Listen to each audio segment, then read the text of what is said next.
एक बार की बात है, एक किसान अपनी बैलगाड़ी हाँकते हुए घर को जा रहा था। तो रास्ते में किसान को एक ऋषिमुनि दिखा और वो ऋषिमुनि अखंड ब्रह्मचारी था। तो किसान ने ऋषिमुनि से कहा, अरे मुनिवर, एक बात तो बताओ, आप ब्रह्मचारी हो और आप ब्रह्मचर्य का पालन करते हो और लोगों से कहते रहते हो कि ब्रह्मचर्य का पालन करना चाहिए, ब्रह्मचर्य में अपार शक्ति होती है और ब्रह्मचर्य का पालन करने से इंसान कुछ भी पा सकता है। ये सब बातें किसान ने ऋषिमुनि से कही। तो ऋषिमुनि ने कहा, बिल्कुल एकदम सही बात है, ब्रह्मचर्य का पालन करने से इंसान कुछ भी पा सकता है, कुछ भी कर सकता है। तो फिर किसान बोला कि मुनिवर, मैं एक गृहस्थ आदमी हूँ, मेरी शादी हो चुकी है, फिर भी आपसे ज़्यादा ताकत और बल तो मुझ में है। आप में ऐसा क्या खासियत है, आप में ऐसी क्या खास बात है जो आप कहते रहते हैं कि ब्रह्मचर्य में ताकत होती है, अपार शक्ति होती है, जबकि आपसे ज़्यादा बल और शक्ति तो मेरे अंदर है। तो फिर ऋषिमुनि मुस्कुराए और कहा, ठीक है, जब तुम खुद को इतना बलवान समझते हो तो अच्छी बात है, बलवान होना भी चाहिए मनुष्य को। और ये सब कहकर ऋषि चुप हो गए। फिर किसान ऋषिमुनि पर हंसने लगा, हा हा हा हा, देखो एक कमजोर ऋषि मेरे सामने खड़ा है। और उसके बाद किसान बैलगाड़ी को हाँकना शुरू करता है और ऋषि बैलगाड़ी के पीछे ही खड़े थे, वो जाते नहीं वहाँ से।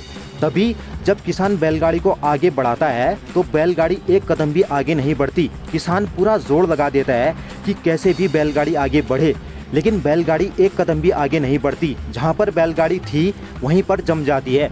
किसान सोच में पड़ जाता है कि आखिर ये हो क्यों रहा है, बैलगाड़ी आगे बढ़ क्यों नहीं रही। किसान अपना पूरा बल लगा देता है लेकिन बैलगाड़ी हिलती तक नहीं। तभी किसान बैलगाड़ी से उतरता है तो क्या देखता है कि उस ऋषिमुनि ने बैलगाड़ी के पहियों को अपने हाथों से रोका हुआ है। इसी वजह से बैलगाड़ी आगे नहीं बढ़ पा रही थी।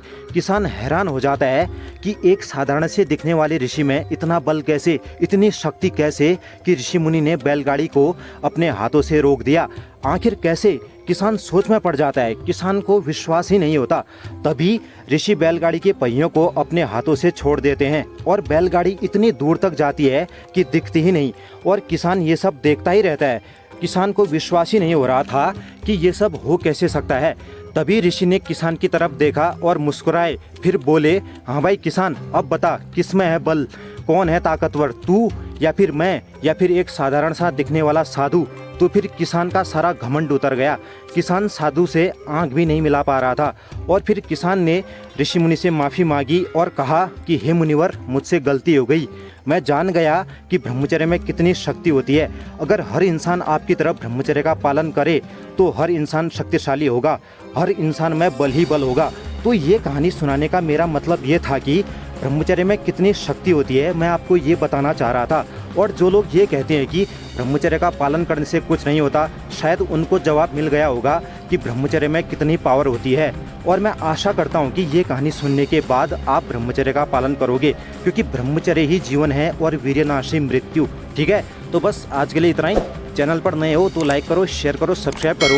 बाकी अगली वीडियो किस पर चाहिए कमेंट करके बताओ मुझे और सपोर्ट करो।